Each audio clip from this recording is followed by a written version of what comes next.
It's time to start Dishin Days with your hosts, Tony Moore, Michael Mattis, Justin Lee Hareld, and Araceli Aviles. And now, let's dish. Why, happy Sunday, everybody. Welcome to Dishin Days, where we are serving up a full dish of this week's episodes of Peacock's exclusive #1 award-winning hit soap opera, Days of Our Lives. And if you haven't already, make sure you like us and follow us on all social media platforms. We are Dishin Days Show on Facebook and Dishin Days on X, Instagram, and Threads. And also make sure you subscribe to our YouTube channel. If you are watching us live right now and you haven't hit the button, what are you waiting for? Go ahead and click that subscribe button and that bell notification. That way you'll always be notified when we're going live or when we have a brand new video uploaded.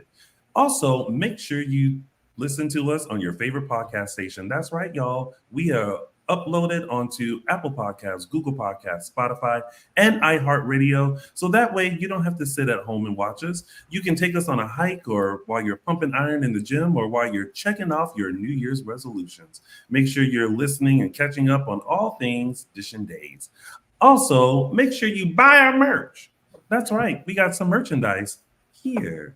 You can find these lovely logos on a t-shirt, a pin, a notebook, a sticker, a towel, a sweatshirt. Just log on to dishindays.threadlets.com and make your purchase today to let everyone know that you are a true Dishin Days, Days of Our Lives fan. And of course, we want to show some love to our former co-host and my chocolate twin, Mr. James Lott Jr., who is doing all other soaps on his digital network, JLJ Media, where you can find General Hospital, Bold and the Beautiful, and The Young and the Restless recaps, plus original audio dramas written, produced, and created by Mr. James Big Lots Jr. Go ahead and find him on JLJ Media on YouTube or JLJ Media on your favorite podcast station. And before we get started, of course, we had some very sad news this weekend. We found out that the iconic, the legendary actor, singer, and all-around entertainer, Bill Hayes, Doug, has sadly left this earthly world. And we are very sad to hear about that and send our love to his family and as well as Susan, but more on that later. For now, what did we think of this week's episodes of Days? Araceli, you go first. Yeah, because we're interested in what you thought. Okay, all right. I will preface this by saying I'm probably very biased on this storyline. Don't preface it. Don't give us a warning.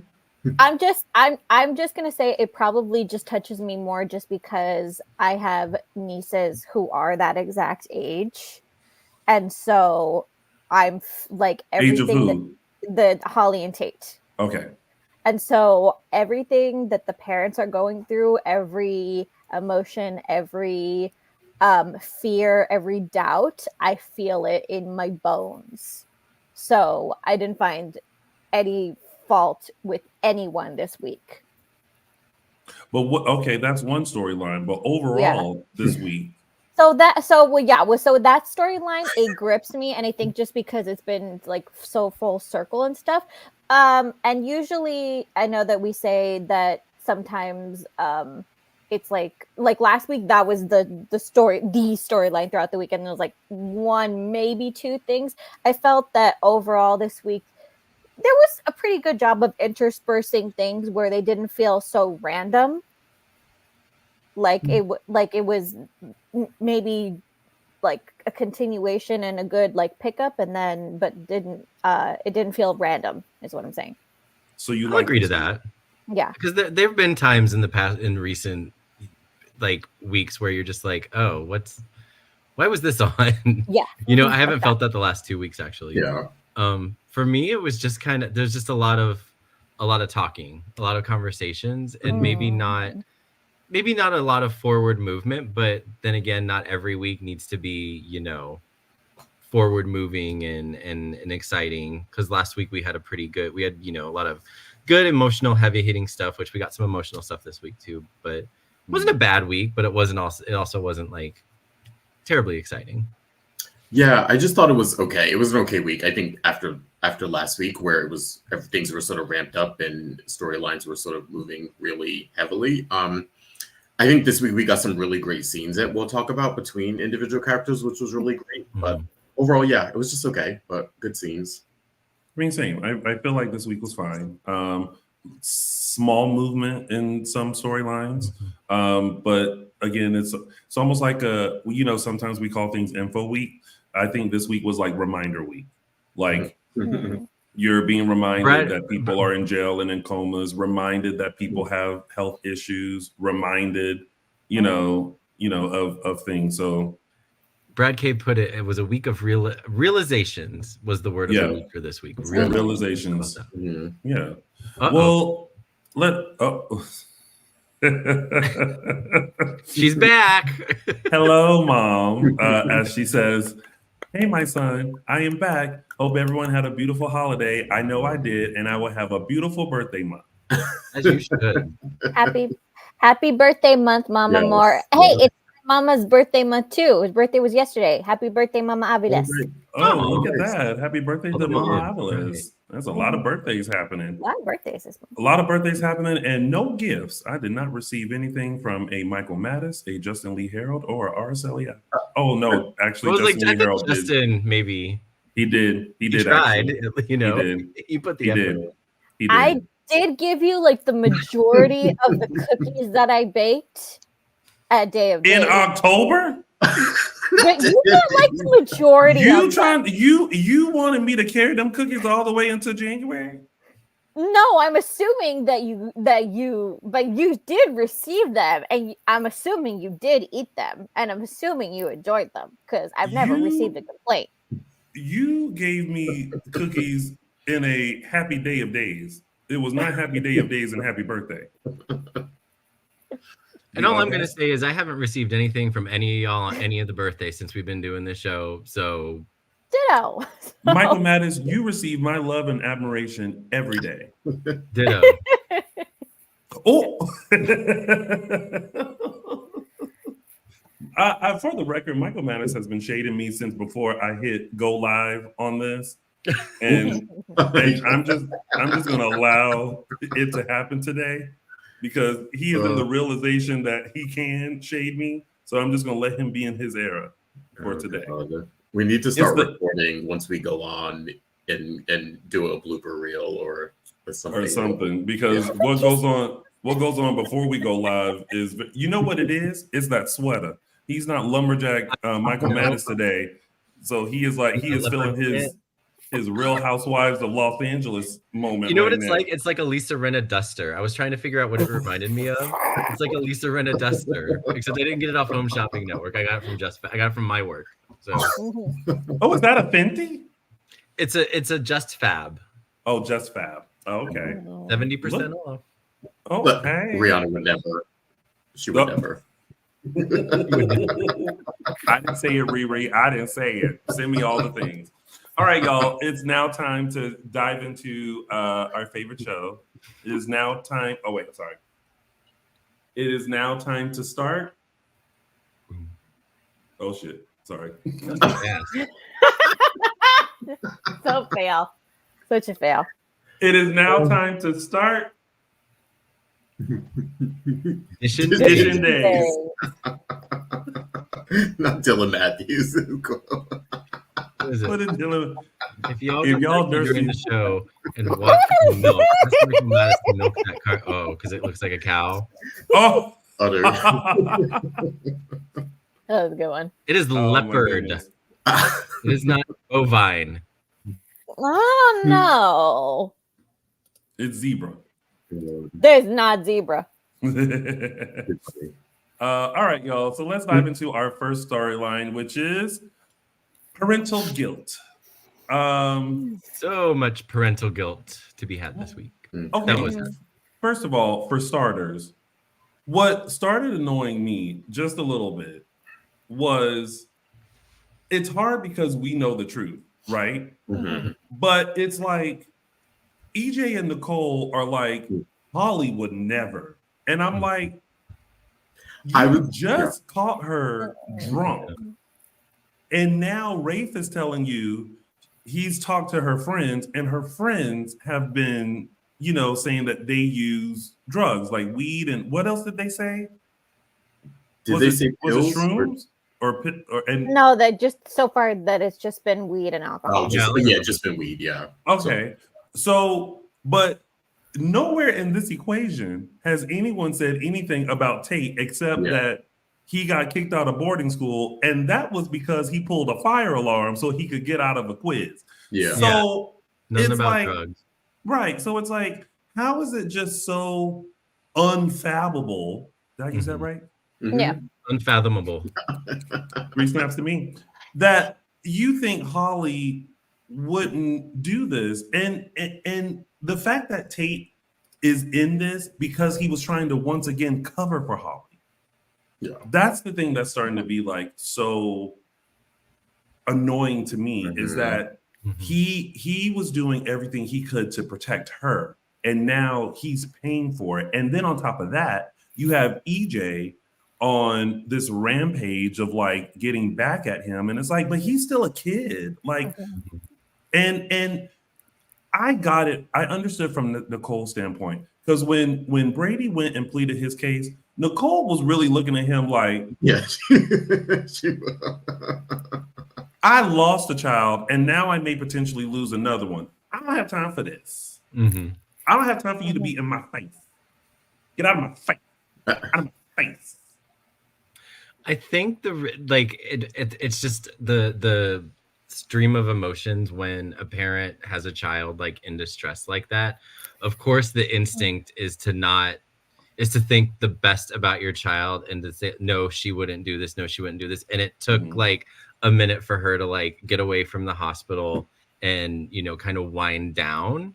Yeah. Then she starts, then the what Brad said, the realization starts coming that, oh yeah, she was drunk that one time. Oh, her friends say she's doing weed. Like, oh, is it possible that, it wasn't, Tate's just covering for her, that he had no involvement in it. So like the realizations are coming in now that things have kind of, obviously Holly's still in a coma. It's not all better yet, but at least the shock is kind of, the shock of it all maybe just blinds a parent to what's really going on. Yeah, I was a little. I'm with you too. I want to like shake them both and be like, "Have you both met Holly? Like, we've known her for what, a couple months. This version of Holly, and like the way they were just regarding her as if she was like some like sweet. And I'm sure she's fine. She's a regular kid, but like I don't know. They just seemed like they didn't know who she was, and it made me laugh because of the fact that she's obviously a Sora's character. So it was like they were speaking as if like.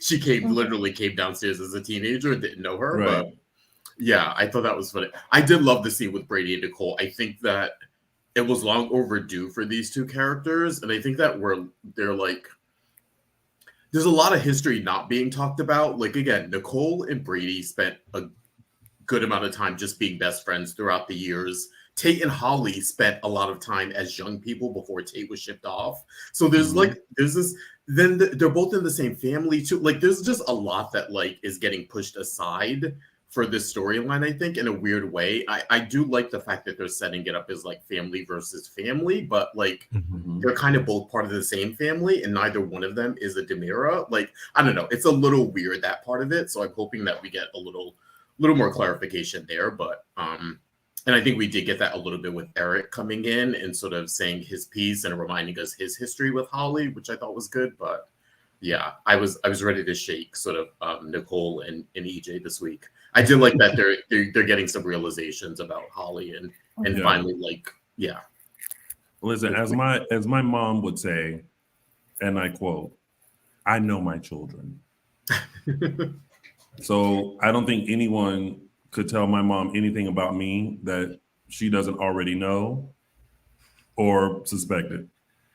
Okay, so what Mother Mattis used to do to other people, to the public, we'll call them, 1,000% defended me. Yeah.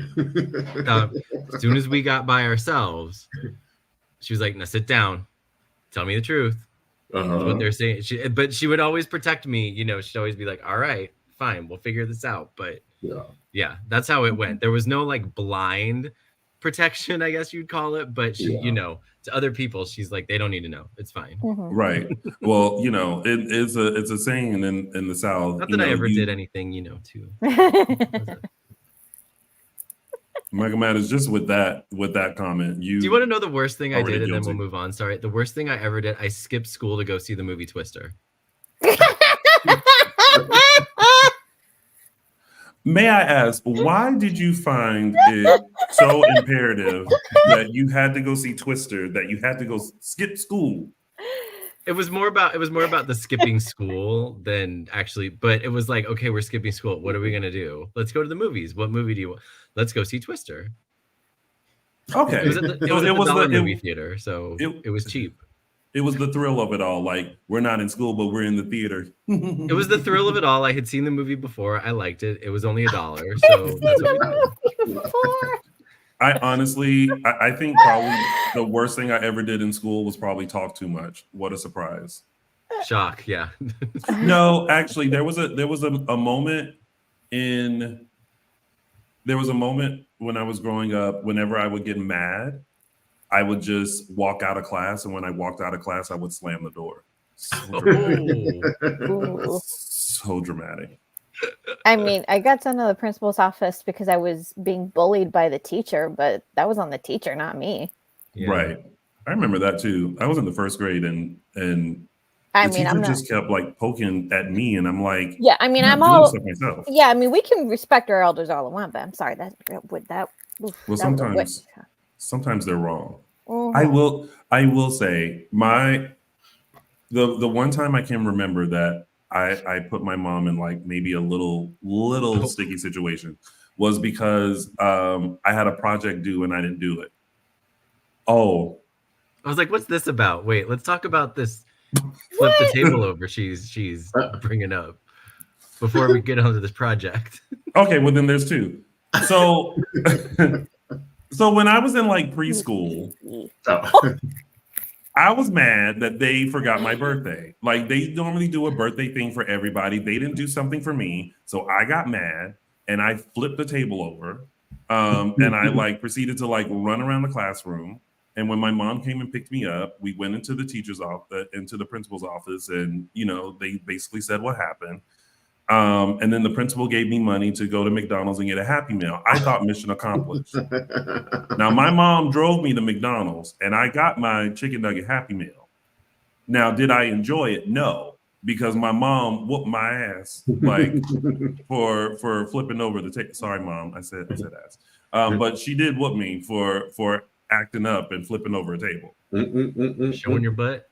Yeah. And then one time I lied to the teacher and said that I left my project that was due that day at home. And so she called my mom. But luckily, when I got home, I was like, "Mom, look, like I told the teacher I had a project. It was right here on the computer counter. I'm actually working on it now. Just if you could just." And she was like, yeah, it's right here.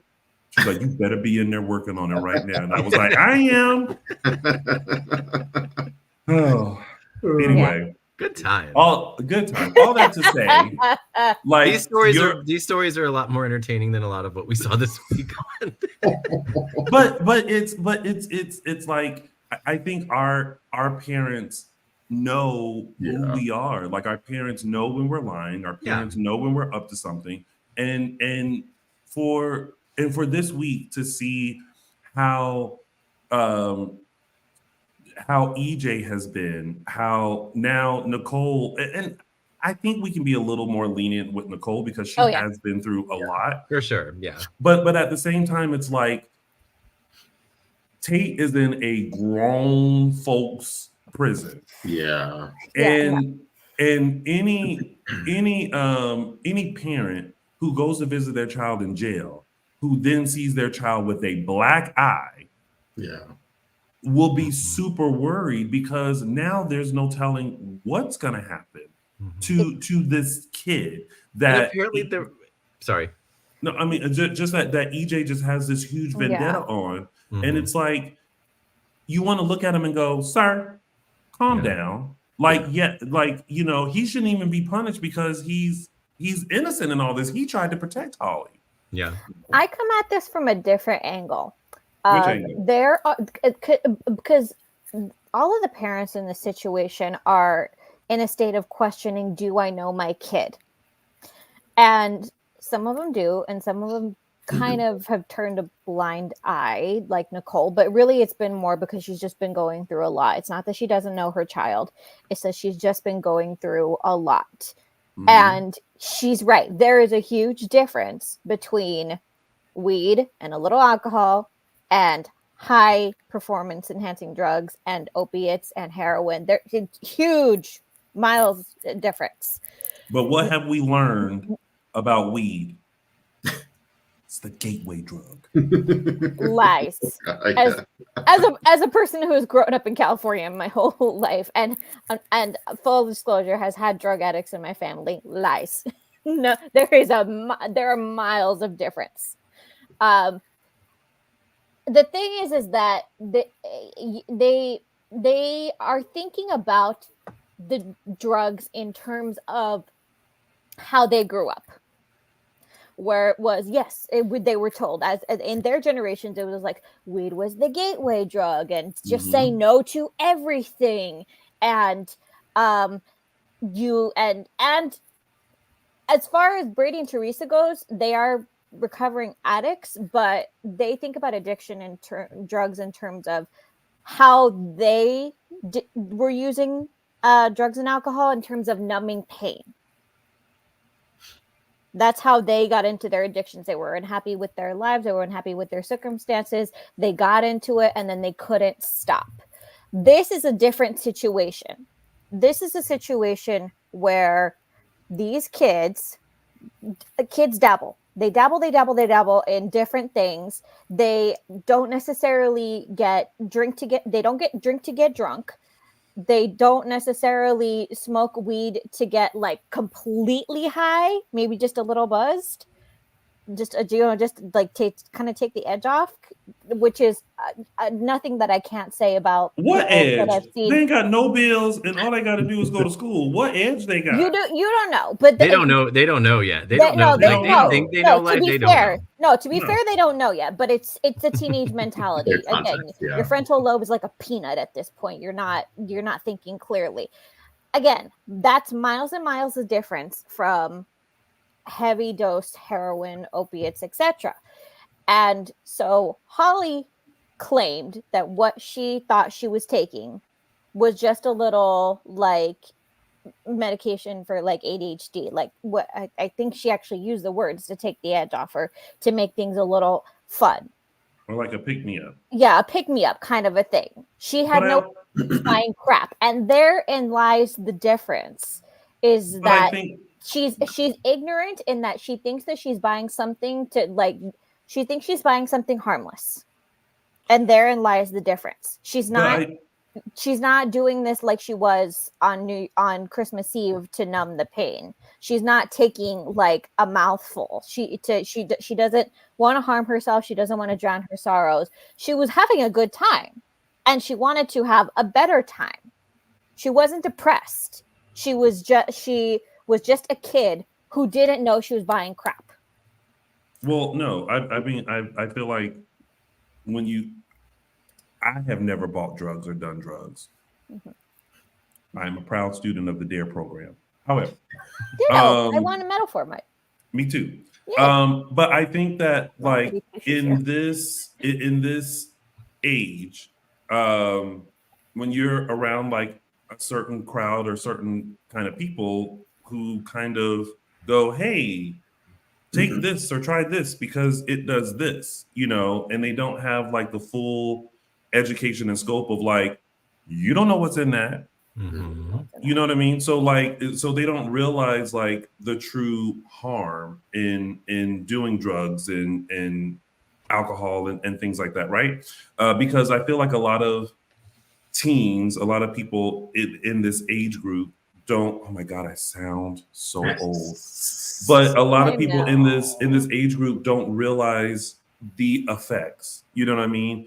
If you Well, have, I mean, it goes for adults too. Some adults will dabble Will in never stuff learn. and not realize, you Yeah. know, oh yeah, this will be good for this, and not realize it's interacting with something else they're legitimately taking for their health, or how it's just gonna mess with their brain chemistry, or whatever. So it's like it seems to be more of an issue with young people because they're so naive to things. But you know, it's Well, the thing with young people is that they're buying crap. That's the thing. Adults can are I'm just you make assuming. that sound like if they go into a different part of town, then they'll be buying the good stuff. No, it's not. No, it has nothing. No, these days it has nothing to do with where you buy your drugs or what you do. If you're not buying something, if you're not getting something prescribed by your doctor, period, or say if you live in a state that that allows medical marijuana or something like that, that's has been thoroughly checked out. Unless you're in that situation or you're under a doctor's care, anything that you buy these days, anything, I don't care if you buy it in a back alley or if you're in a high corporate office, anything that is not under a doctor's care can be crap, because stuff is just pouring in that is just crap. What corporate office are you at where you're buying drugs? No, I'm just saying it doesn't matter. It doesn't matter where you come from or what your background. If it's not from a doctor, if it's not regulated, you don't know. You can't know.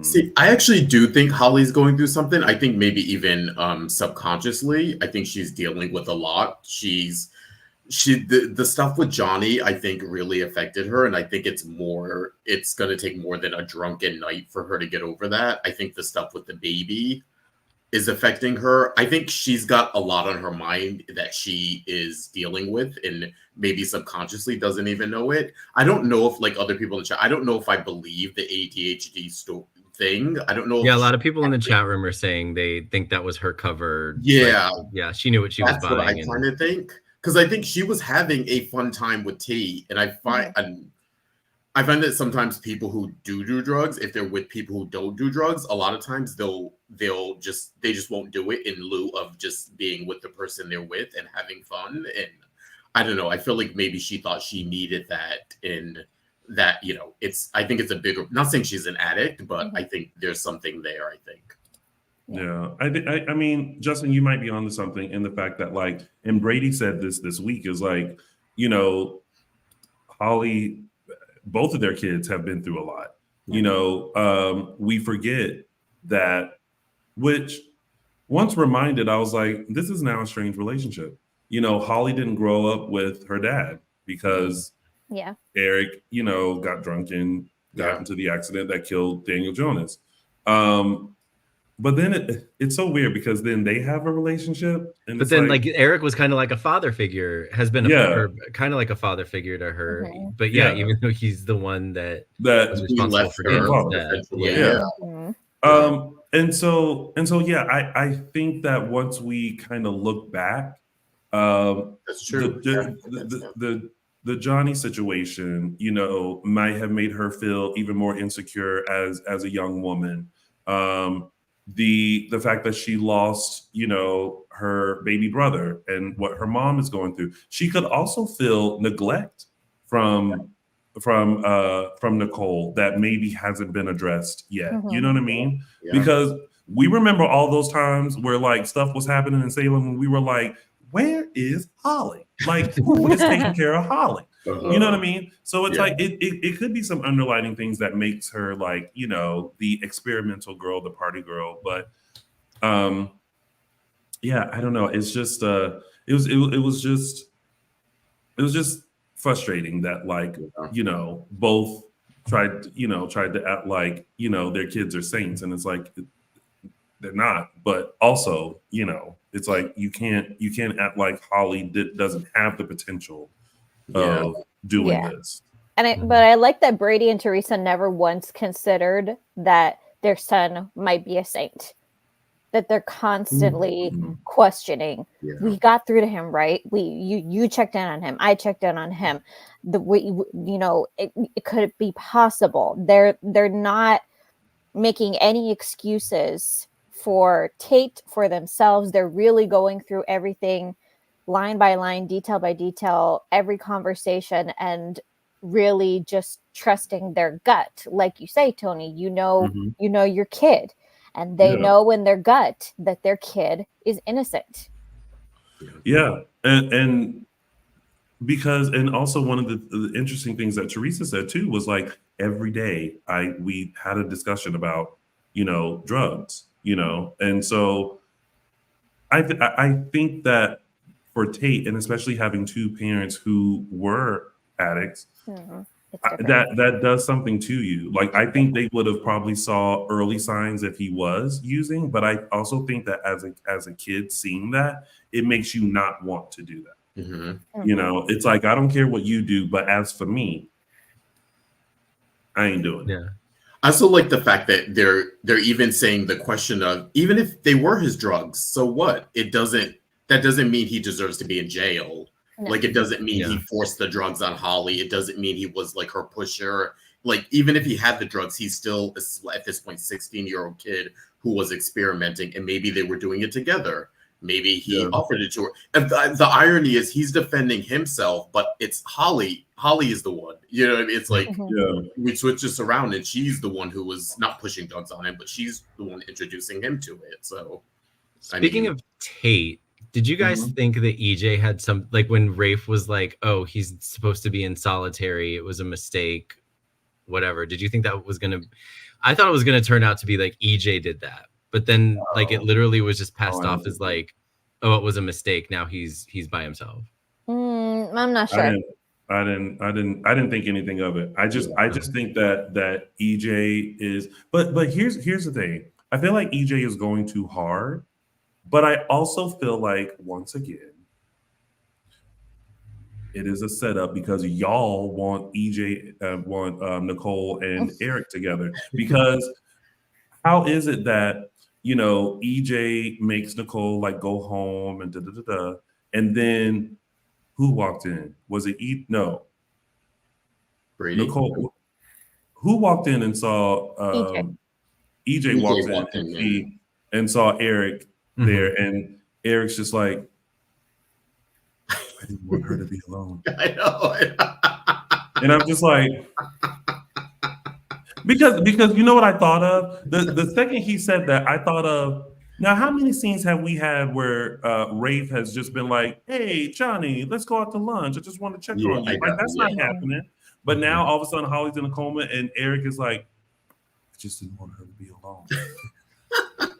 We know what's happening. It's the setup because y'all want Nicole and Eric to be together. So now they're sending Holly to Italy. It's possibly being discussed. I felt like it was almost like when I left, I think it was Friday's episode, I was like, "Oh, Holly's going to Italy now." I felt like it was almost somewhat decided. I think Nicole said she'll consider it at the end. Yeah. She was like, "I'll consider it." Yeah. But she said, "I want to talk to Kayla," I think was the final. Yeah. Do you think that's somewhat of a ploy? It was EJ's idea. Do you think he sees potentially Holly bringing Eric and Nicole together? So now he's like, "Get her out of here."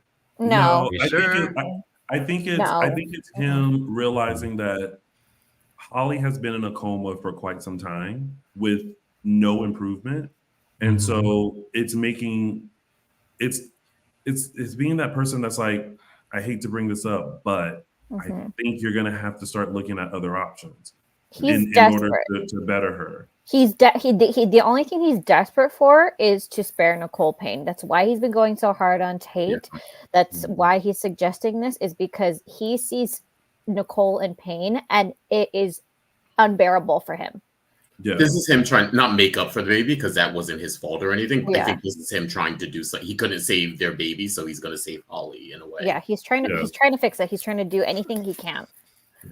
Now, how many of y'all I just think there's maybe subconsciously he's thinking that. Like, I mean, yeah, but I don't think this is EJ we're talking about. Like, we saw how he acted last week. I'll put it this way. I would not put it past him for this I to be wouldn't a have asked him, ploy on his part to alleviate another stressor from his relationship with Nicole after seeing last week walking in on Nicole and Eric with Holly and having that, tense reaction. Yeah. But he left them And Eric. alone.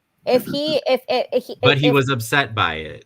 He So was he yes, can't put it he was past him he to was do some upset. But I think that was more because it was like Eric could do something for Nicole that he couldn't.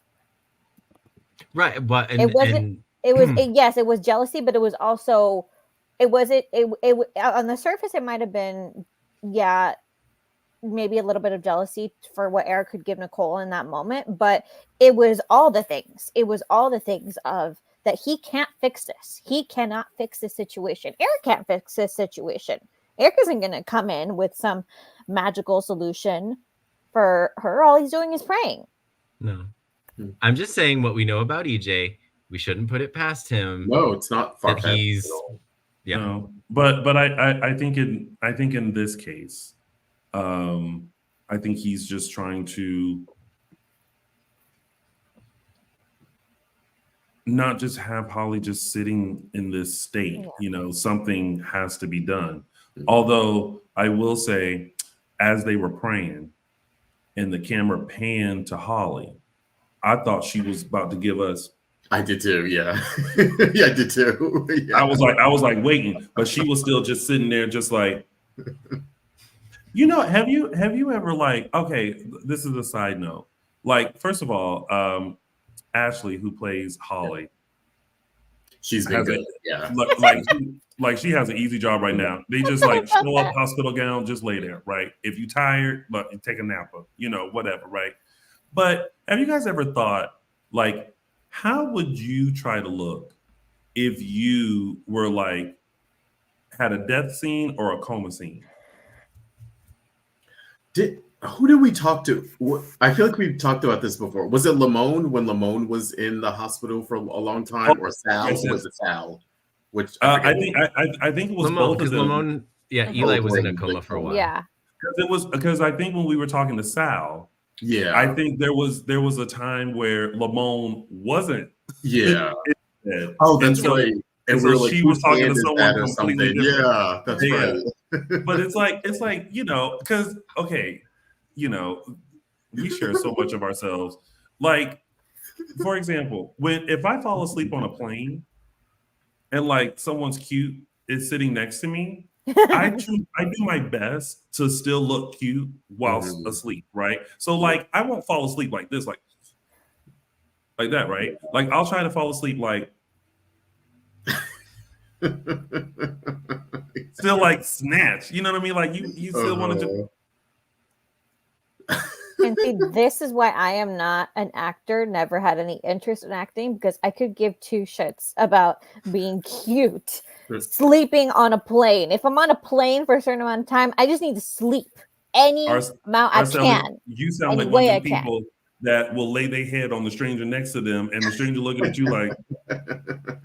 Oh no, I know. I do window seat every time. I curl up in a tiny little ball. Mm-hmm. That's a good one. Never doing a window seat ever again after what happened last week. I don't touch the window. Nope. I'm an aisle man. Anyway. Well, I mean, I do like Justin, what do you like? I'm a window always. You like a window? Yeah. Yeah. So 3 windows and an aisle. Well, we can't travel together. Yeah. Just in different. We should need our own row. Oh yeah. We'd be one after the other. Yeah. It'll be one row where one of us is at the window, Michael Matt is in the aisle, and then y'all will be 2 rows back. Yeah. Yes. Got it. Now, let's briefly touch on the Alex of it all. Oh yeah. Oh God, he was the one. Last week, I wanted to slap the shit out of EJ. This week, I wanted to slap the shit out of Alex. I was like, "Shut the fuck up!" But he got Michael his. Mattis, tell us how you really feel. I was like, "Oh my God!" It was just But he got his. He got told. So yeah. Michael Mattis, that sounded a lot like the Brady voice. It's all the same voice. How does Michael Mattis do an impression of Brady, Alex, and Eric? Justin, your best isn't good enough. I guess your best isn't good enough. It's like, shut the hell up. I'm gonna call my what was his lawyer's name? Sounded really Rodney. Craig Rodney. Rodney. It's like Rodney sounds terrible. Yeah. Well, he sounds like he's gonna get the job done. He also sounds like the equivalent of Rodney would be like Sweet James here. Yeah. You haven't heard of Sweet James? Yeah. His ex-wife was an OC housewife for one season. Really? Noella was his wife. Oh, He was the husband that left Noella.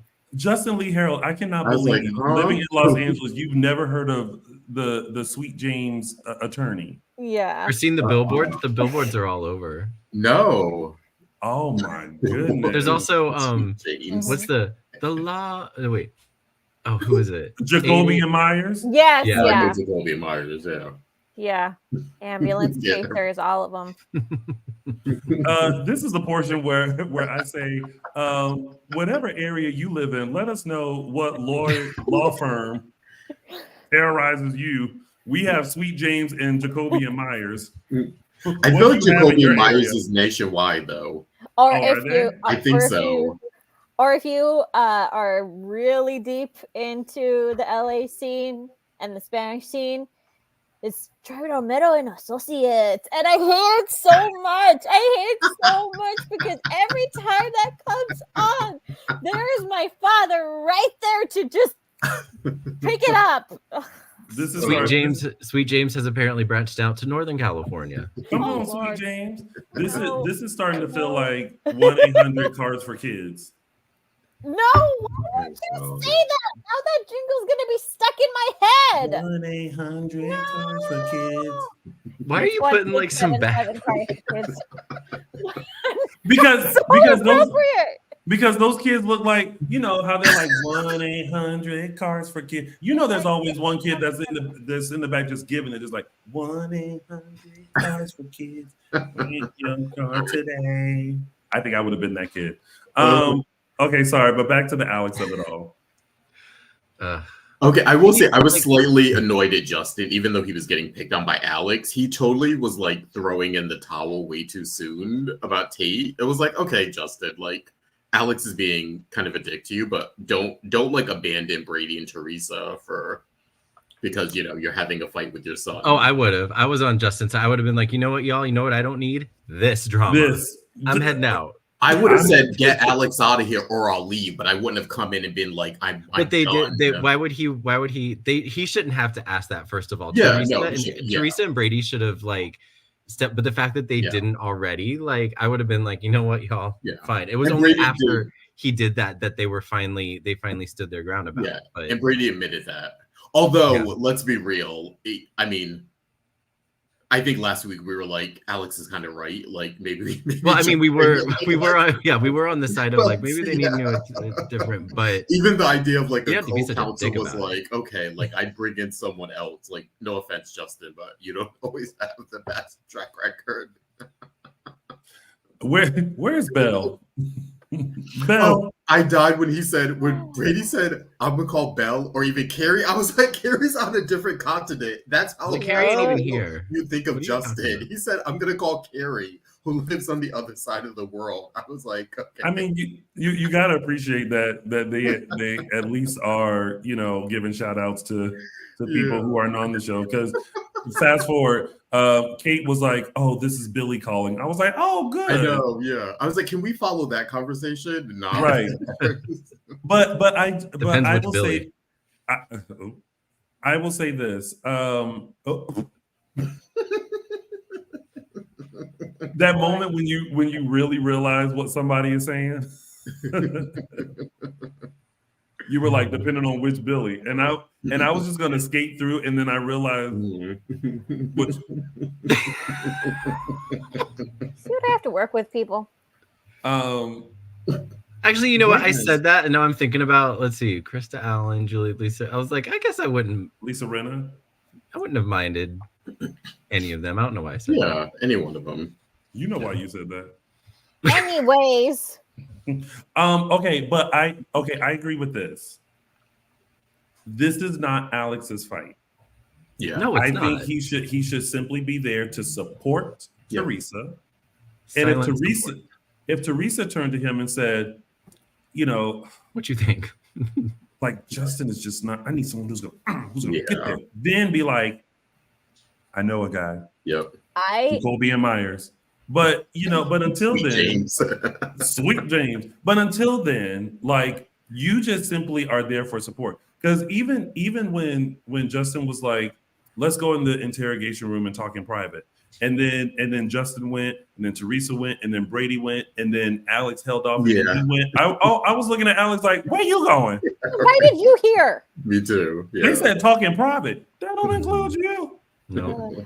My God. And then, Yeah. by the end of the week, he redeemed himself a little bit in his conversation with Chad. A little bit. Yeah. Those were doesn't know cute. what Those that- were, yeah. He at least admitted that he didn't know what the hell he was doing. Mhm. But I like, if I were Teresa, I would say this scheme is no longer worth it. Just off of what he tried to pull when she was praying. The woman has a rosary in her hands, and you think this is an appropriate time to seduce her? Oh, I would have thrown his ass out so fast. Yeah. Did you see, like, Oh, he my got a piece of the wig caught in his, Oh no. and I was like, oh, he almost pulled that wig off. Oh really? Oh. It was like a quick, like, and he like realized that there was hair, and he went like this really quick, and it let go. And I was like, oh, I mean, don't try. Yeah, you don't try to get freaky when someone's got a rosary. but then she Unless you're Madonna. Didn't she win? No one's Madonna here. no, At first she was no. like, what are you doing? Then she was like, like, you can't. Then she got into it. Right. Look, I got about like 5 crosses in my house right now, and some of them are wood, and some of them are very heavy marble. You think I'm not going to use what I need to as a weapon? Where'd the weapon coming from? To beat his ass! Beat his ass out the door for trying to seduce a distraught mother who is praying. But then we just say she had a moment of wait a minute, and then she went like, wait, did you miss that part? No, you don't. Oh, You don't do God. that. You don't do that when someone's praying. You don't do that. Whew. No. This is the Catholic Araceli that you all know and love, and I'm here to tell you Okay, that well, you don't do it or I get violent. Well, the Catholic Araceli would have taken one of the crosses and been like, no. But a Tony Moore or Michael Mattis or Justin Lee Hareld would have said, what you, and then went in for it. Like Teresa did. Listen, as many Hail Marys as you have, honey, you might have covered them crosses and did a little yourself. Speaking of the wig of it all, did y'all notice when Teresa and Brady hugged? I was like, ooh, Miss Wig is giving right now because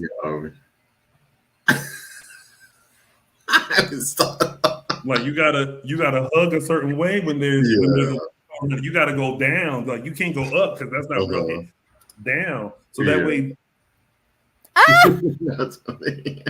She juniored you. You so forgot your mother was in this chat room. Listen, I am a man of a certain age, and my mom is sitting in on my show. Welcome. Oh my gosh, she's gonna call me later. I'm not looking forward to that phone call. She's gonna be like, "What does mean?" I have not said anything here today that Mama Aviles would not agree with. Well, yes, my mom and I will be having a talk. Okay, well, that was that storyline. I think we covered everything, right? Yeah, I think so. Oh no, wait. Kristen. Oh, It was brief, Yeah. but it was important. See, there's always a pull with them. There always is a pull with them. Even though I don't think this was the start of something, it's still there's something there with them, and There's something there with them. I just felt the inner it. So Kristen came in guns a-blazing, didn't know what was going on because she and Rachel had been out of town. I still feel like in today's world, she would have had a clue, even if she and Rachel were out of town, but they didn't. So she came in guns a-blazing, softened when she heard what was going on. But then there was just kind of this it went back to kind of like a, what am I trying to say? Like an what am I trying to say? Like a combative undertone. Yes. And I was like, okay, well, is she still trying to be nice, or is she trying to be combative again? And is he trying? And then the way that I just felt like I left those scenes with just that was just a series of odd exchanges. If it had stayed guns a-blazing and Kristen was like, I don't, blah, blah, blah, blah, blah. I don't care what's going on. You still need to be there for your daughter. Or if she had stayed softened, I don't know. It was just very bizarre. I just keep wishing that they allow Kristen to move on from Brady. You and Brady will not be in a relationship. You guys are co-parenting. And what I wish would have happened was, like you said, not guns a-blazing, but she came in and said, Brady, what's going on? You were supposed to pick up Rachel an hour ago. What is happening? And allowed him to explain. That whole argument, I was just sitting there and she knows how much he loves Rachel, and there was no concern on her part. How did she know that he wasn't hurt? How did she know that he wasn't in distress or something? Yeah. She just made the assumption that he was ditching, which he wouldn't do. You know what?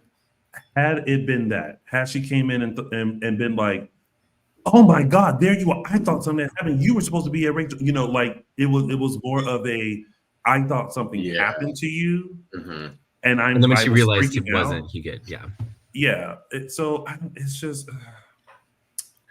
The storyline's so prolonged and weird. It's gone on forever and it's like a weird resolution. So she just has custody and that's it. And they're playing it up as if he never sees her now, which is strange. You're telling me he doesn't have regular visitation. When she walked in and she was like, you've been begging me to see her. And I finally, the one time I let you see her. And I'm like, wait, what? He completely is lost all rights now. I don't know. This is so strange.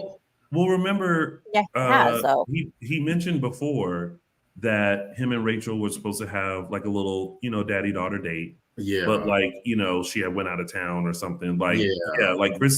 Kristen has been making it very hard for him to see Rachel, only because in true Kristen form, it's you did this to me, remember? When you had sole custody, you made it difficult for me to see my own daughter. But I'm also Kristen. Enough already. Kristen. It's okay, you won custody. Now that that's done and you won that battle, just let him see the kid. Release a little bit of your, you're not going to lose anything by letting him see Rachel. Yeah. Rachel about to come in as a 15-year-old. Watch. Oh, please, no. I'm not ready. I'm not ready for teenage Rachel. Mm-hmm. I don't think anybody is. That's going to be the new Sammy for sure. Okay, so now I think we are done with the storyline because, honey, we done spent a whole hour on that one, and there's a lot to. There was a lot. Everybody was involved with it. Well, that was the biggest one. Yeah. Mm-hmm. Well, let's move on to some snitches get stitches or released. How do we feel about Lucas being an informant? Well, first of all, welcome back, Brian Datillo. Yes. Yay! Always good to see Brian. Yes. Aging well too. I like the hair. Aging well, and they put him back into it, and it's like he never left. He's been off for a while, but then he's on again, and you're like, oh, he's back. There's no it doesn't feel like he's been off for a long time. Yeah. I like that they touched on every part of what could happen with this scenario. I like that they used history. The fact that this is not Lucas's first go around in prison, although last time it was technically for a crime that Will committed. Yeah. But this is not his first go around. He knows how the game works. He knows to keep his head low, to not make any waves, to just ride the situation out. And I feel like as far as he knows, he's going into this situation with his eyes wide open. And in any other scenario, I would be so supportive of this. I would say, this is a risk, but it's a risk willing to take, and I'm so proud of Lucas for doing it. If not for the fact that we as an audience know what they don't know, which is that Clyde is the one behind this. Right. And if it had been anybody else, then maybe Lucas would have a shot. But because we as an audience know that Clyde is the one behind this, and because that Clyde already has personal beef with Lucas, he's got a snowball's chance in hell of pulling this off. I'm still just trying to figure out how somebody in jail is running a whole drug ring outside of jail. Yeah. This is still, That's still beyond me. But one of the things I really did like was when Kate was approached about this from Harris, I like that Kate still even checked in with Roman, because I forgot the whole reason why Lucas is in jail was because of him kidnapping Sammy. And that's what made, Roman and Kate at odds, because of their kid. But she's still like, are you okay with this? Are you good? And he's like, yeah, it's fine, and gave his whole thing of like, he's kind of forgiven Lucas and kind of very patchet with it. So I appreciated that. Now, listen, when he finally, first of all, the other gag was, he was like, no, I'm not going to do it. Nope, not going to do it. Trying to live. Nope, not going to do it. Kate left. Harris and him talking. He was like, Kate didn't come back from 2 seconds, and she was like, you agreed to do it. Yeah, and I was like, I love this. Yeah. I was like, how'd she know? She's on it. Kate and Lucas have that kind of relationship. Yeah. They do. Again, a parent knows their kids. Because she literally, it was literally like, you agreed to do it. And it's like, well, how do you know? She just saw it in his face. Yeah. She saw it, yeah. And someone in the chat mentioned that Kate, like, surprised that they didn't have Kate think, like, she spent a lot of time with Clyde. That's what I figure out who, like, wouldn't Kate kind of wouldn't Kate at least think, oh, I wonder if it's Clyde? Well, But, Kate. Know that, or Yeah, well, I mean, Kate, like all y'all, apparently think that it is so far-fetched that somebody inside could be capable of that kind of an operation, that Clyde could still be capable of that kind of an operation. I'm for the storyline just to get Lucas out of prison. He is been consistently the only character that gets sent to jail and stays in jail. Like, him and Gabby are the only 2 characters who don't get out weird. I did like the history stuff. I liked him calling out Harris about Hope. I liked him the past about being the informant when he was in jail for Will. I liked all that. Yeah, it's like, we've had enough of this. I even liked Roman forgiving, because I was like, okay, Roman, like, I know you're mad at him about that, but come on, enough already. Yeah. Okay. Question for you all. And just on a scale of 1 to 10, Okay. what would you give Lucas's fake performance when Harris said, give us a show, and he gave the show of, get out of here, I'm not gonna do that, I'm trying to live, I would never snitch, you guys get out of here with that, idiots. That was On when the scale- he went too far. Like he screamed like idiot. I was like, nope, that was one. You He were said good. losers. You went losers. That was it. Not Yeah. idiots, losers. One step too Losers. far It's called because they'll be like, he just called his mom a loser. Yeah. Right. Okay. Like, there was one step too far, and that was probably an ad lib. I'm guessing that was like an ad lib on Brian Datillo's part, but I was just like, okay, one step too far. Yeah, because right. Lucas does know how to put on a show. Well, what would you He rate does. that show on a scale of 1 to 10? I agree with Michael Mattis. He had me until the losers part, so A that 5 for I me. give it like a 6. Yeah, I was You a give it a 10 6? until losers, and then it went Yeah. down to, for me, 7. Yeah. 7. As a Justin? 5. Dang! It just you have to be careful with your word choice. You really do. I mean, listen, I'm somewhere between a 6 and a 7 because there was a moment where I felt like Lorianne Gibson from Making the Band. Too much. Yeah. Yeah. You're doing Yeah. too much. But a would've lot of been- people. A lot of people in here are giving it between a 6 and a 10. Dang. Well, never mind. 5. It would have made more sense if it was just Harris, but Kate, and I feel like it was, I don't know, it was so unneeded. I was like, okay, you could have like came up with any story why your mom, it's your mom who's there with Harris, but Right. yeah, They could be together. Nobody on the outside knows that. Yeah. Well, that's interesting. Well, if you're watching this later, let us know as well. What would you rate Lucas's performance on a scale of 1 to 10? Let us know. Hello, NDD, who says hi, Dishin Days family. All right, so there's that. Now moving on to our next storyline. We have some people moving to China. Just kidding. So I don't know about this one. Oh, I initially just had thoughts on this because I was like, just the family girl that I am. I couldn't have imagined her getting all the way to like about to get on the plane and then turning around when her mother clearly asked her to come home. But then when Wendy actually explained it, and she said, that they have like a whole community around them. She has actually a very large family. And she has admitted that she's really not that close to her parents to begin with. Then it was like, okay, then I can buy it that you turned around and came back to Trip.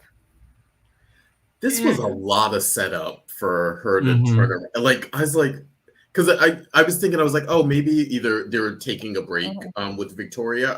I assumed she wasn't leaving the show, just guessing. But I was like, oh, maybe they're taking a break. Like, she'll go away for like a month and then come back, kind of a thing. But it was, when she burst in the room or back in the apartment, it was like, okay, like, what was the path? There was like 2 months of storyline right there for her to just turn around. And then she got so pressed with Trip. Like, oh, you wanted me to go. Oh, blah, blah, blah. I was like, what is the matter with you? Like Trip has something First else that's real going relationship, guys. First real relationship. I guess. That insecurity runs deep. Yeah. She just came in, like, it was just, I don't know. I was like, what is wrong with you?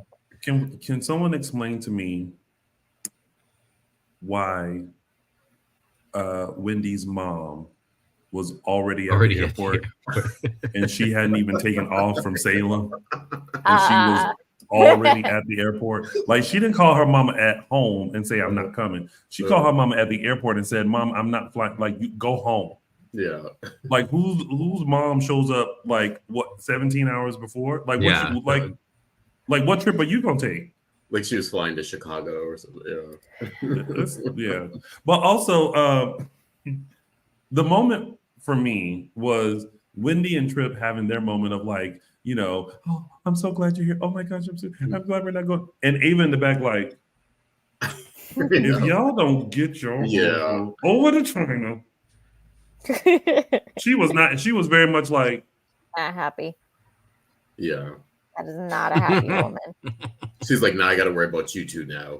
She's like, yes. Yeah. I mean, I mean, to be fair, it's like I actually really like that Ava likes Wendy. That she's 100% a supportive mother. She loves them together. She wants her son to be happy, but really she's like, and to keep you guys happy and healthy and safe, y'all gotta go. Yeah. Just go. Because look, Trip already done said, I'm on to you. Mm-hmm. You doing some stuff with Stefan doesn't make sense. He bought it. And she's like, and this is the point where you just get honest at this point. Like, he's literally figured it out completely. Everything, yeah, every little Yeah. detail. He now has a girlfriend. Like it's too much now not to just admit it. And like, maybe you guys come up with something now. Like, I understand you don't want to involve him, but they're already involved at this point. Yeah. Yeah. now how do we feel about Ava and Stefan's fake relationship? Nobody is buying this. Yeah. No one is buying this. Like, these are probably some of the least liked people in Salem. Like, Stefan's brothers hate him, and even they are like, I don't buy this for 1 second. I know you to be capable of some crap, but no way you would cheat on Gabby. Mm-mm. No one's buying it, but I think it might be the beginning of something.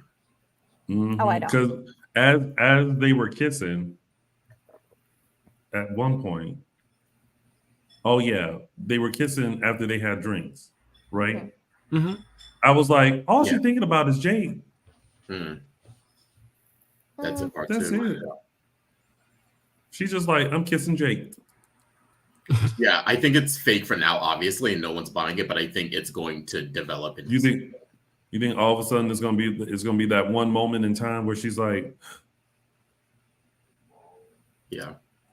We see how frustrated Stefan is getting with Gabby or not Gabby, but the situation with Gabby and all right.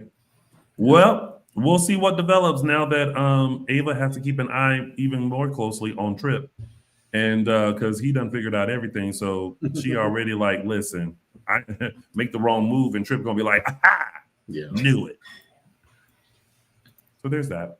Anyway, let's head into some tidbits. But before we head into tidbits, just a quick reminder. One, please make sure you follow us on all social media platforms. Dishin Days Show on Facebook, Dishin Days on Instagram, X, and Threads.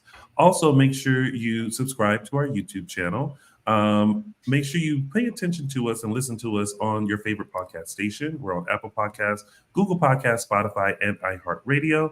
And also buy some merch, dishindays.threadless.com. Get yourself a shirt. Feel good about being a Dishin Days fan.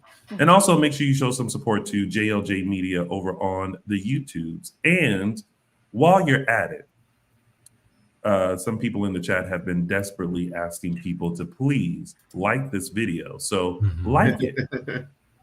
Like you're watching it. Like the thumbs up button is just, it's like, it's right there. It's right there. Just right there. Just tap it. We appreciate that. Now moving into our tidbits. We'll start with our first one, which is never day drinking again. If we had a budget, as soon as I went, a thing would have happened, but I had to do it myself. My question is, how has Everett been in Salem this long and not ran into Jada? I know. It's getting ridiculous. It's a lot now. I mean, the only reason I could possibly fathom that we're being put through this for so long is that we're trying to focus to get through other stories first. That's the only reason I could, but seriously, get to the point now. It's a lot, yeah. It's getting like Scooby-Doo sitcom now where, he's looking down and he's looking over and then he steps out and she comes in. It's like, yeah, it's getting to that point now. It's like... It's crazy. It's crazy. Thank you, Mom. Yeah. Or maybe they just want to focus on building Everett up as a character and building his connections with people, because he and Chad seem to be developing a good working relationship now that the personal stuff is out of the way. Nah, it's still weird. No, it's weird. It's weird, but it's I appreciate the effort of saying I'm never going to be friends with you. I don't really like you like that, but I can at least respect There's you on a respect there, professional yeah. level. KTG was all of us who said, I was screaming at Jada, look up from your phone, girl. Yeah. Oh, she was Mhm. specific. She said iPhone. Mhm. When Everett mentioned his musician friend dying from overdose, made me wonder if he hooked up with Jada as part of his story on that. I had the same thought. I thought that and was like a clue of something. I just didn't know Mhm. how deep that was. Yeah. Part of me thought it was just a lie because I think Everett's a Oh, yeah. liar. I know. Yeah, I felt like it was. I felt like it was a lie too. NDD, to answer your question about the Brady Pub mug, these were given to us at a fan event a few years ago. As of now, I don't think there's anywhere that you can actually get them. Right. There's that.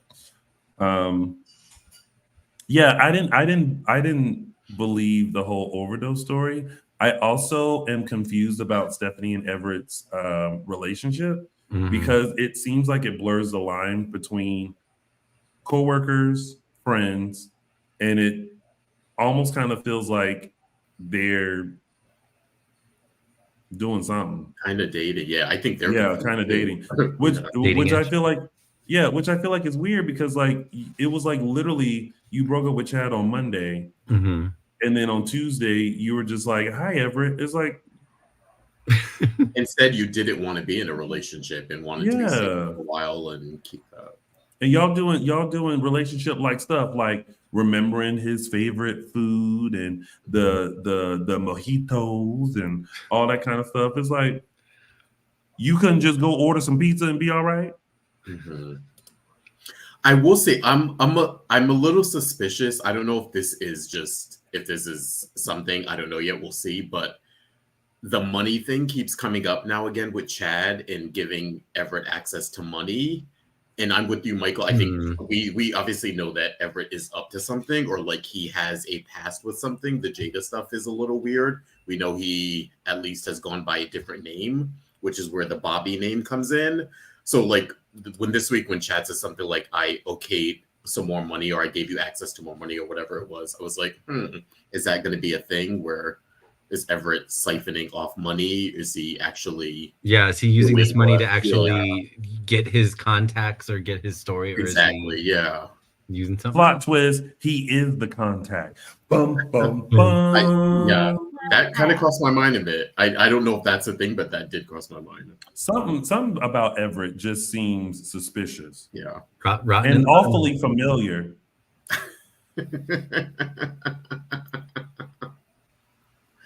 That was from Michael Mattis.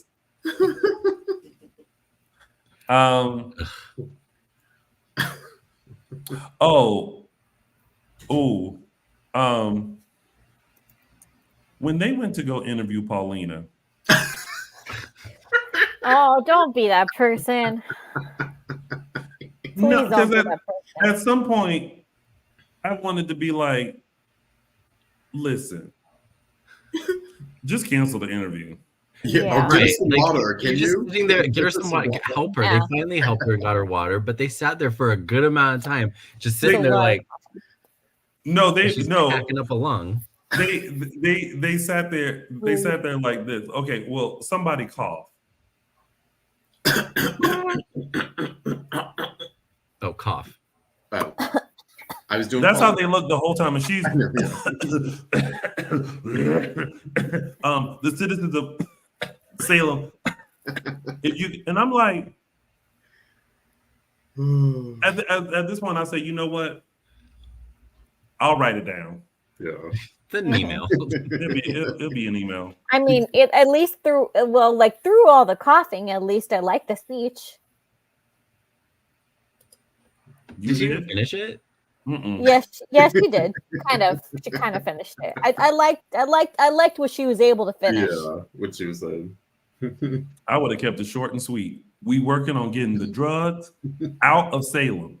I know, because then she sounds so generic and unfeeling and uncaring. You act like you live in Salem. No, but I no, but it's like they're clearly, and I think that we're going to actually get an MLK celebration this week, so they're clearly making a big deal of like this is the first Black mayor of Salem, following the first the first Black female mayor of Salem, following the first Black male mayor of Salem. They're making a big deal of this. They're she's brand new into her tenure into office. So it's like I know that this isn't the main story that Paulina is dealing with right now. We know that she's dealing with other stuff, but I do appreciate that they're making her sound like a real person. Yeah. And not a generic politician that I just want to throw the phone at. There's two things that I thought. One, how is the mayor of Salem just wandering around Salem like freely, like a normal citizen with like no security or nobody like I don't know. For 2 seconds, that just felt weird to me. Like you just walking around Town Square, but it's still in comparison to Salem, New York is much safer. Yeah, like. This is the place where you can get kidnapped just for ordering clam chowder at the Brady Pub. And brainwashed. Right. And come back to life. You come back as a completely different person. But that was the first thing. And then the second thing I thought was like, does anyone believe in like private conversations? Like, why are y'all talking about like stuff out in the open? I know, yeah. Like, is like, as the mayor, should you be talking about mayoral things in Horton Town Square? Is there like, I mean, you could say step into my office and go to the Tom and Alice tree.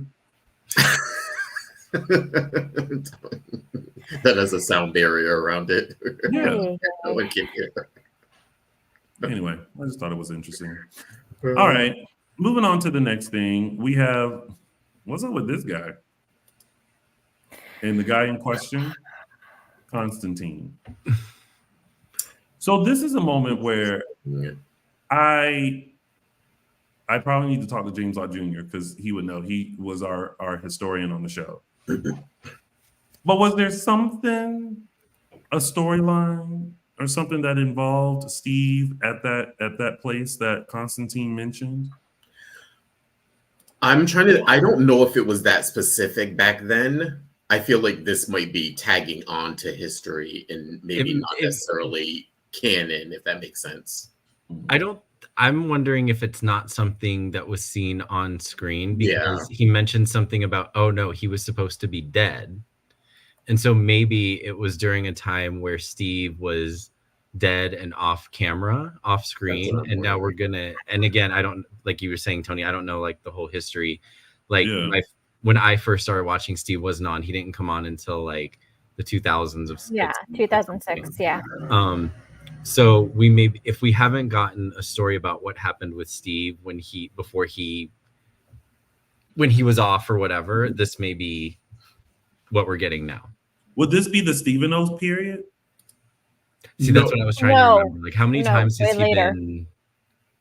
No, this is about John. This is the pawn stuff. This is going all the way back. Yeah, all the way back. Yeah. Wait, like, what? It's about John? No, yeah. Yeah.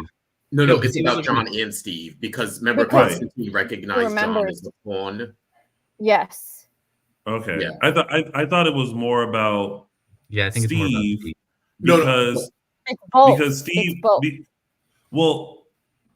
because Steve was the one that had the biggest reaction to whatever he said. But Steve was conscious then. But John was very much like, John didn't really have a. John knew something was suspicious, but John's reaction didn't say like, "Oh, I know what he's talking about." It just kind of was like, "I know I know there's something." Yeah. This interaction means something. There's something there. He brought it up for a reason, but I don't know. Yeah. I took it as this is more, or it's starting out as more about Steve than John, and maybe John will be the John of it all will be revealed later. But this is definitely the start of something new with Steve and possibly John. Steve brought John to the show as the pawn. Yes. That's who brought him onto the show with Steve. So he's saying Konstantin recognized John. Remember, Konstantin and Victor connected. So I think this is going back to then, that Konstantin may have had something to do with John being the pawn back, or knew of something. Yeah. Yeah, so it's all Apparently- connected. John and Steve are connected from way back then. Konstantin now has recognized John as the pawn. He's apparently Konstantin has to be involved in this story now.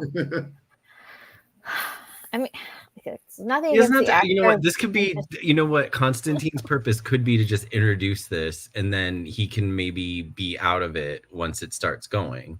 Yeah. Well, listen, I like his mentality though. He's like, I'm in Salem. I ain't going nowhere. Yeah. Not only am I Maybe- not going anywhere, I'm going to start some shit with y'all right now. You know what? Maybe that's what I should have did. When I was the DJ in San Francisco, I should have had a line that said, "Yeah, I got a gig in Salem," and then like that way, I can get to Salem, and then once I got there, I'd be like, "Permanent gig in Salem." You know, just add stuff. Residency. You know? I thought you were going to say you Residency. recognize John as the pawn. I thought that's what you were going to. When you see Well- with Drake, you're like, wait. Well, in my case, I would be walking through Horton Town Square, and John would, and I'd be like, "Daddy,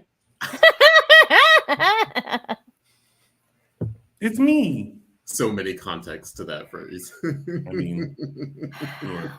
But I don't know. It's I feel a little more interested in this storyline a little bit because I love when they're able to bring in history of the show into things, and this kind of made me go, oh, what happened? Like what's like I literally almost like Google like what city is this? You know, and if there's any significance, you know. My issue with this is going to be that there has been so much different John backstory during the years I've been watching that it's hard to keep track of.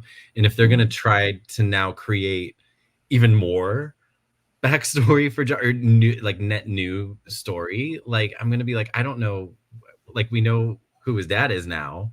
Mhm. Yes. Apparently, even though no DNA test to be found, but Right. I'm just like accept it. they've gone into John's past so many times. I almost feel like it's some sort of crutch for them. So I honestly want it to be more about Steve, and John can be involved, Yeah. but I want this more about if it has Steve. to go, you know, Steve or John. I would rather it be Steve, and we get Yeah. maybe a little bit more some backstory we don't know. If the writers found like they looked at all the history and they found a hole, like where they can create something in that hole for this character, and also not blatantly like overwrite some, like, you know, undo something that, you know, one of those, you know, oh, we said this happened but it was really, you know what I mean. Yeah. But I'm curious. There's definitely some interest in this after this week, after that dramatic reaction Steve had. Well, they have been setting this up since I think Christmas. Remember when they were all sitting around together, all the three different couples, and then they have John sort of getting wistful and like trying to think of his memories, and he started talking about not having childhood memories and all that sort of stuff. And then they did the flashback with Steve and John when back then in the 80s when Steve found him and was, you know, taking care of him and brought him to Salem and all that kind of stuff. So they're kind of laying this they're at least laying the foundation for this. Yeah. Yeah. I'm curious. I'm interested. Yeah. I am very much not. Wah, wah, wah, wah. Okay, that's fine. I mean, we accept it. Yeah. All right, let's move on to our last tidbit, which is Sloanie Baloney is feeling guilty. Not enough to actually do anything about it. No, well, she has Melinda, and I have to wonder though. I was thinking this week, like, okay, if Melinda wasn't in her ear, like if Melinda like left town or wasn't in the, I honestly think Sloane might come forward to be done with it all. Yeah. Yeah, because she's like, listen, I can't afford Leo. I can't keep having this loom over my head. Because I mean, this is for that baby's life. Mm-hmm. You're gonna have to hide the secret. Yep. And it's gonna, That's a long time. you know, she needs to look at Day's history, and see how many paternities have come to light eventually. And Mhm. yeah, it's like she seems to be almost getting ready to crack. Yeah. And it's nice to see that Sloan, like, know that, Sloan actually has, she even said it herself. She's like, I have a conscience. Like, Sloan has empathy, despite Nicole, like, pseudo kidnapping the kid and everything. Like, she has some sympathy. Yeah. I mean, if anything, Sloan could have got herself out of this by just being like, blame it on the hospital. They switched our tests. Yeah. Mm-hmm. I had nothing to do with it. And I need a reminder: the results of the correct paternity are in the Demira safe. Yeah, they're there. Is that where that ended up? Because there was like a switcheroo, and the correct results ended up in the Demira safe. So they were, and then Sloan's got in and stole them back. But they never went. Yes. No, remember she was going to, but she accidentally gave. He was left with the same one. She didn't actually switch them. Right. Remember she picked them up there was off the writing. desk. Yeah, because the writing is on the real one. Right, and the writing, the one with the writing on is the one that she It's left. the one in this, She had to leave in like a hurry. Yeah. She picked both up in her hand, and then when she got distracted, she left the correct. Does she know that she did that, or no, she doesn't know that? She thinks she took the right one. Okay. She doesn't know that. No, so that's what my point. Those results are sitting in the Demira safe, just waiting for someone to discover that, and Sloan doesn't know. Yeah, no, and nobody knows. Right. Nobody knows. Actually, yeah. So we lost Tony. We don't know what happened. Yeah. We have lost. We'll just have to vamp until he was back. I'm wondering if his charger wasn't actually plugged in. Oh no! I'm wondering if he plugged in the cord, but then the plug to the extension wasn't plugged in. Oh, that's bad. Yeah, that happens. Oh yeah. Yeah. Today was like the one day I wasn't rushing, so I actually had time to double check everything. But anyway, so Sloan wanted to cry. Sloan was cracking. Melinda came and talked her down.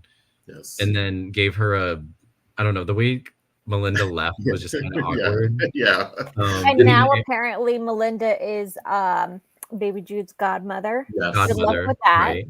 Yes. She was like, yeah, just okay. Let me know when the christening is. And... Good luck with that. Can they stop acting so awkward? Like Eric is really cluing into something. I think he is. He doesn't know anything that they're talking about, but he knows something is up with them. And it's like, can you guys act natural? Like you are actually friends now. You could, I don't know. Say you came by to see the baby. Like everything is so awkward with them. Yeah, it's still like they're not covering. It very well, but. And Eric is always in the background looking at them suspiciously, like, okay, like, I guess I'll believe what you're saying, but if he wasn't so distracted with Holly right now, I think he'd be picking up on a lot more. Yeah. True. All right. Well, we're gonna move forward without Tony. Hopefully he'll come back. I think we covered the week of days and pretty much. And now it's time for our segments. I will start with mine in Tony's absence, and we'll circle back to his 3 snaps when he gets back. Love a good circle back. We'll start with mine, which is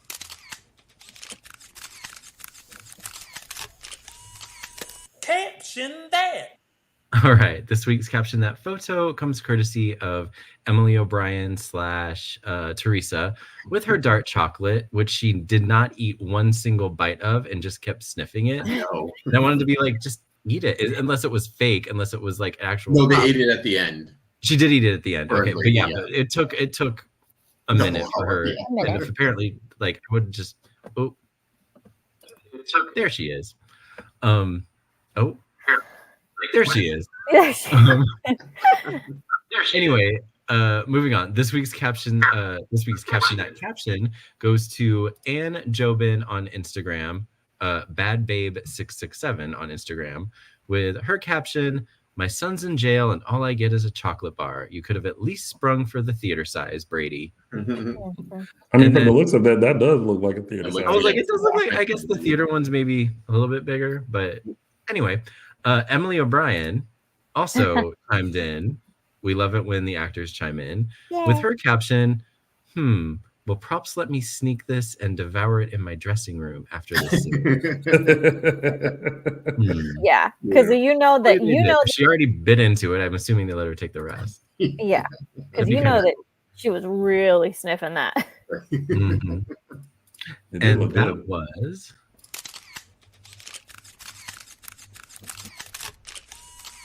Caption that. And now we're going to circle back to mine, which is Tony's official. circle back. Oop. All right, so listen, y'all know I love a good shade moment, and this had quite a few. Check this out and check out the shade count. What is that slop? This is not salop. It's a wheatgrass, kale, spirulina. It looks like Shrek threw up in there.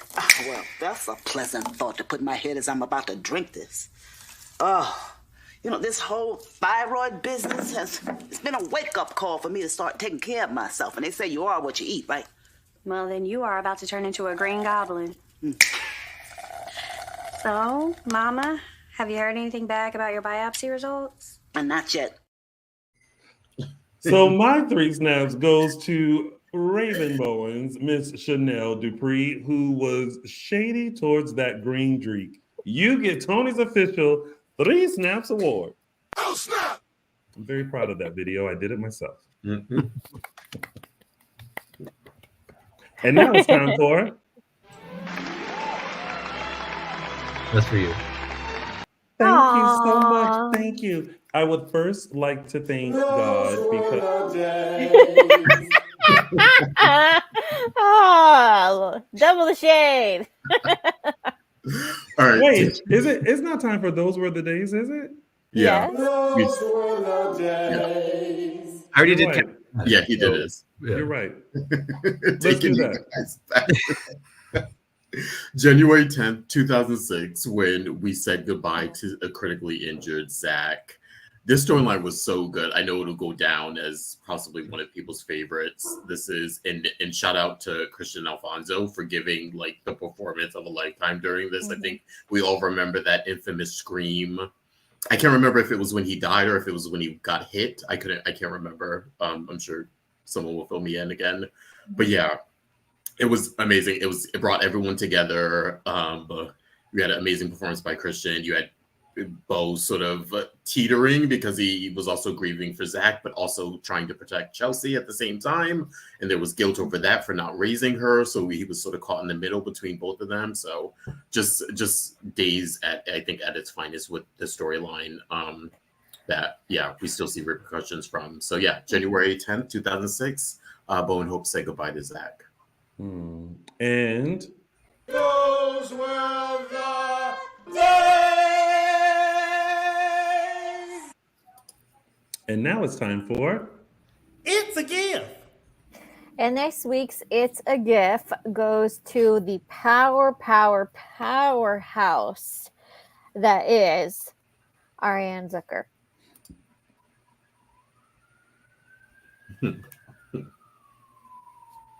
That's not actually her screaming. That's an ambulance going by, but you get the drift.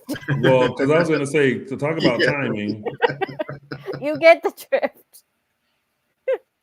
And that was... It's a gift. And now, ladies and gentlemen, before we go into our news and gossip, we do want to take a moment to remember the beloved actor, singer, entertainer, daytime icon, and legendary Mr. Bill Hayes. As you all know, earlier in this episode, we mentioned that we did hear about his passing. He passed on Friday, right? And so what we here at Dishin Days wanted to do was just take a moment and talk about Mr. Bill Hayes and discuss our favorite moments from him. Yes, starting off, I'm going to go with mine. This one was literally, I believe, his last scene. We don't know yet if he actually filmed more that we'll see later, but in a very sort of weird fitting way, this past scene he did with Julie, the ornament hanging, I think a lot of people hooked onto this and responded. part of it was it sort of started with him being weary of Konstantin, and I think it was a reminder of Doug's history as a con artist and him being able to spot Konstantin and say, like, there's something off with that guy. I don't know about him. It started there, and then it ended in like the most incredibly poignant way with him and Julie by themselves staring at the ornaments and just being grateful and happy for life and their history on the show. And it seemed, like I said, it seemed, I don't want to say like not serendipitous, but it seemed like, I don't know if people knew, I don't know what's going on behind the scenes or if this was intended to be a last scene for Bill and Susan together, but it just was just beautiful and poignant. And a lot of you commented when you saw like Bill sort of tear up and talk about the family, and it seemed like all of that was a real moment that was really sort of Bill in that scene and not necessarily Doug. So for me, it was one of those that was like, oh wow, we don't get a lot of those scenes lately with the show. So I just was taken back from it and just thought it was a beautiful performance. And if this is in fact his last scene on screen, I think that it was a beautiful way to go out and a beautiful moment to share with Susan. So yeah. Sorry, I thought I had a photo of it, but I guess I missed it because it's not here. Apologies, Justin. That's okay. I'm sorry. I don't think I'll be able to ever watch that scene, those scenes again without sobbing. Just hearing you talk about that right now, Justin, was just really hard. Yeah. My favorite Bill Hayes moment is more recent as well. And it was more kind of campy and lighthearted when the devil came back to Salem and came back in a very unique way. And the way that the writers kind of fooled us into thinking that Doug was like, getting older, having memory lapses. And then what we found out was... I'm sorry. Did you say... That I locked her in on purpose? You heard that. You heard right. It was the most fun I had all week. I'm sure you don't mean that. I think you're just confused. No, Marlena, you are the one who's confused. I'm not Doug. Of course you're Doug. You're Doug Williams. I'm Marlena Evans. I know exactly who you are. It's been over 25 years, Marlena. But did you really think I wouldn't come back for you?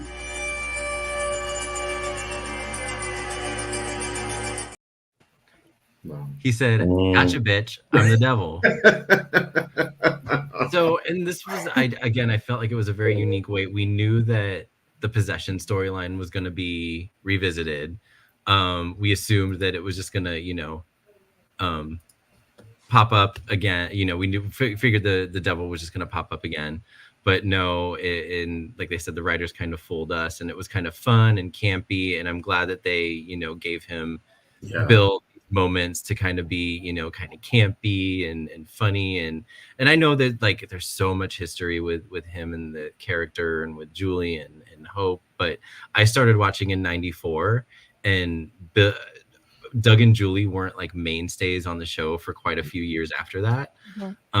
So, I didn't see like them in their, I don't want to call it their heyday, but I didn't see like all of the classic stuff. So for me, this was and it just tickled me. It made me laugh, and you can tell he just got really into it. Yeah. Araceli? Yeah.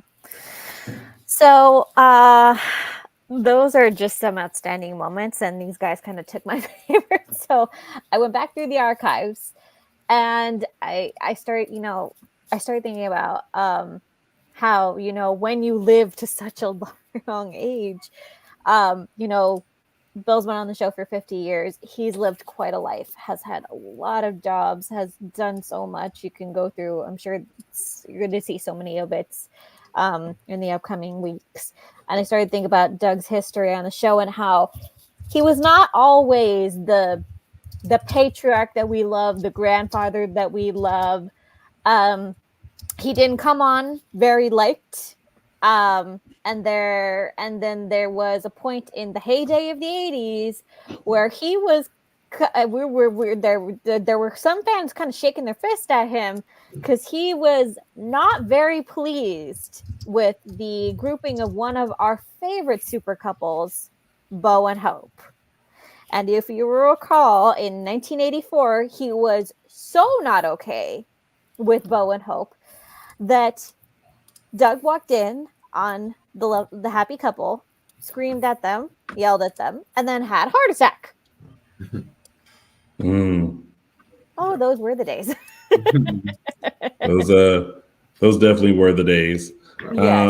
Yes, Bill. Yes. Well, yes. While they're all family and they love each other now, it was not so back in the day. And so I think it's nice to go revisit and say, "Wow, we have come a long way."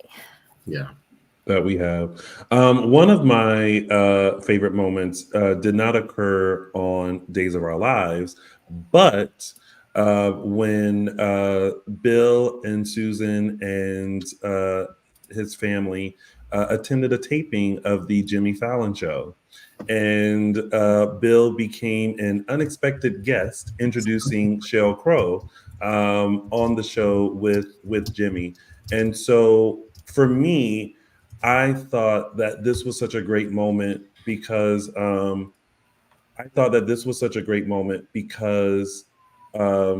it just allowed history to be seen and talked about. And I do think because he sang the ballad of Davy Crockett, and he did mention back then they didn't have Grammys, but if they did, I would have a Grammy by now. He should have definitely have received an honorary Grammy by now. But I love this moment of just, you know, when history collides. He'd been on the Tonight Show with Johnny Carson. Now he's here with Jimmy Fallon. And, you know, even Jimmy was like, wow, you know, it's Jimmy Fallon. Wow, ooh, wow. This guy's amazing. He's just sitting in my audience. But I love this moment for him. And he truly is like an amazing person, an amazing entertainer, and someone, I mean, it's history sitting right there. So watching this was my favorite moment. So, and I'm glad that he got to experience that. So yeah. So 98. I mean, he lived a full life. He really did. He really did live a full life. And you How know, many the careers? what? How many careers? Like we talk, like we were lucky enough, like people say, oh, it's like that guy from Days of Our Lives, and we know him as like the legend that is Doug Williams. But it's like, look at, like, just everybody's been coming out of the woodwork, like going through like all the stuff that he's done. Yeah, it's incredible. It's a very rich history, and you know, it is very sad to you know, lose your icons, especially someone who literally up until the end was so sharp and so alert and so aware. And whenever we got the chance to interact with them quite a few times, whether it was at Day of Days or at the Emmys. I actually remember the very first time I met them was in Greenville, South Carolina, during one of the events that I used to go to back home. I think back then it was called, well, it was for the Taylor's Youth Association. Can't remember what it's called now. Sorry, Renee. But I was still so new to Days that I had no idea who they were. Mm-hmm. And now it's like I was in the presence of such a legacy and I wasn't aware of that. And also the you know, when we had that discussion about super couples, like this is a super duper couple whose love not only transcended on screen, but off screen as well. And the many times that we got to interact with them, whether it was at the daytime Emmys or Day of Days, we saw that. We saw the love that they still have for each other. We saw how just connected they were. We saw just how dynamic they were individually, but how more dynamic they were together. So, you know, with that, our hearts go out to Bill's family, including Miss Susan Seaforth Hayes. We're sending out love, we're sending out healing, and we will never forget this iconic, legendary man, Bill Hayes. Yes. And one more thing, if you are so interested in learning Bill's story and seeing it, a movie was done about him a couple years ago, I believe, and you can find that at billhayesmovie.com. Go check it out. Yes. All right. Now we will move on to some news and gossip. News and gossip. Yes, we are first starting with a big congratulations to friend to our show, Miss Martha Madison. She has launched her new recruitment agency called Madison Collective. If those of you who don't know, when Martha isn't on screen, she is when she isn't on screen, she has worked in the hospitality industry as a recruiter. She's coming up through the ranks. She's worked in restaurants. She's owned restaurants. She's been a really just an amazing professional in that industry, and also a big champion here, especially in Los Angeles when it comes to hospitality. She's has had her foot in that industry for so long, and she has launched her own agency now. Again, it's the Madison Collective, www.madison/collective.com. Specializes everything from luxury and lifestyle hotel brands, resorts, fine dining, private homes, members only club, any of those needs regarding hospitality, please go check her out. She has the experience and the knowledge, and we do wish, of course, we always see her. We do wish we would see her first on Days, but when she isn't on Days, this is another love for her. So please go support it. Go support her if you need her services. So big congrats to Martha for venturing out and doing something new and amazing. So yay! Congratulations, Martha. And looks stunning. Those photos that she's, just stunning. Yeah, she's always beautiful. Yeah, she seems passionate about this. Next up, we have a little treat that Carson Boatman and Raven Bowens treated to the cast and crew to this week at work. They sponsored a the beignet truck to come and just give little treats to the cast and crew, their colleagues. So that was a nice little gesture, and I will be taking down that number for myself for future reference. Right. Next up, another congratulations to friend of the show, Darius Rose, aka Miss Jackie Cox. He's starring in Make Me Gorgeous, which is the one-man play, true story of Kenneth, Mr. Madame Marlowe, taking place, again, one-man show, taking place February 1st through the 25th in New York City. All tickets and information, you can go to gorgeousplay.com. Again, gorgeousplay.com if you happen to be in New York City and want to catch an amazing show. Go check it out. I'm sure Darius is going to be amazing in it. It's very fitting. Yay. Yeah, go check it out. Yeah. Next up, reminders for 2 upcoming Spectrum celebrity events. We will have the Freddie Smith VIP dinner taking place in Orlando, Florida. This would be Saturday, February 24th from 5:30 to 7:30. Only available to Spectrum Celebrity Events Gold members. So if you're a Gold member, please make sure that you reserve your tickets for that. And then in March, we have our Daytime Pride 24 event with Cameron Grimes and Kate Fairbanks from Young and the Restless, Mike Manning and Colton Little from our very own Days of Our Lives, hosted by our very own Tony Moore. So this will be Saturday, March 23rd in National Harbor, Maryland. Get your tickets at spectrumcelebrityevents.com. And except we have our Starstruck fan event. This one is taking place in Hasbrook Heights, New Jersey. It is April 13th through the 14th of this year. Stars Emily O'Brien, Ari Zucker, Eric Martzoff, Peter Porte. What's my name? Stacey Hyduke and Paul Telfer. I was like, who's that? Tickets and information, go to starstruckfanevents.com. Yeah. The next fan event we have is sponsored by Samantha's Friends. Samantha's Friends will have 2 upcoming events. The first will be the weekend of May 4th and 5th. This is titled Enchantment Under the Sea. And I don't know if we have the photo coming up, but we have a lot of it's a lot. I remember I did tick off a lot of the celebrities last week, and it's at least half a dozen members. So there will be in May, and then they will have the Golden Age of Hollywood weekend event the weekend of September 14th and 15th. So that's 9 months away. That's a ways away, but you can get your tickets and information at samanthasfriends.org. Both of these events are going to be in Florida. Okay, so there we go. So we have Mike Manning, Stacey Hajduk, Eric Martzoff, Eric Nielsen, Jordi Villasuso, Kyle Latter, Carson Boatman, Jake Jensen, Crystal Sandros, and Fanola Hughes for the Enchantment Under the Sea in May. And then for the event, the Golden Age of Hollywood in September, we have Mike Manning, Dan Farrago, Carson Boatman, Eric Martzoff, Kyle Lauder, Matthew Ashford, Jake Jensen, Eric Fellows, and am I missing anyone? Crystal Sandros, yeah. So it's going to be these are jam-packed events. Get your tickets and information at samanthasfriends.org. Also follow on their social media platforms for information as well. Yes. Next up, we have the Day Players Band, who are continuing sort of the second half of their tour in the new year. They are going to be in Florida starting off for a whole weekend. The first date, February 23rd, they're actually doing a private dinner, a meet and greet.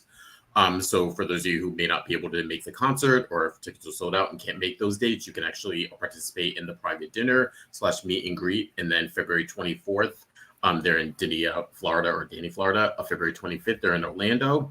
Then they pick back up in April for April 20th in Batavia, Illinois, April 21st, Detroit, Michigan. And then they are continuing into June for Plains in New York on the 29th and the 30th. They're in New Brunswick, New Jersey. And tickets and information, go to thedayplayersband.com.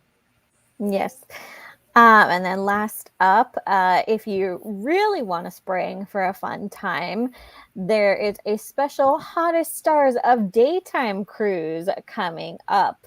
So this is a Royal Caribbean cruise to the Bahamas from April 18th to the 22nd, 2024. This is a one-time only event, at least as far as I know. So we got Jacob Young, Vincent Irizarry, J. Eddie Peck, William DeVry, Tristan Rogers, Sean Kanan, Brian Titello, Ken Schreiner, and Matthew Ashford. So this is like a who's who. If you're like a big soap fan of all the soaps, Hottest Stars of Daytime cruise. Go to soapscruise.com for tickets and information. Now this looks like a fun time. Yay, we made it through. So sorry for all the technical difficulties. Michael Madison and I were on this side sweating bullets and giving messages to each other, but we got through it. And that was... Let's see if it'll work. Okay, the audio still works. News and gossip. All right, and now it's time to find out what's coming up this week on Peacock's exclusive Days of Our Lives. Don't look in that box. It is my Xander box. You have a Xander box? I have to look inside this box. So, I understand you knew my daughter back in Seattle. Are you two back together again or what? Oh my God. You're intimidating. Ask me properly. Close your eyes. Okay, you can open them.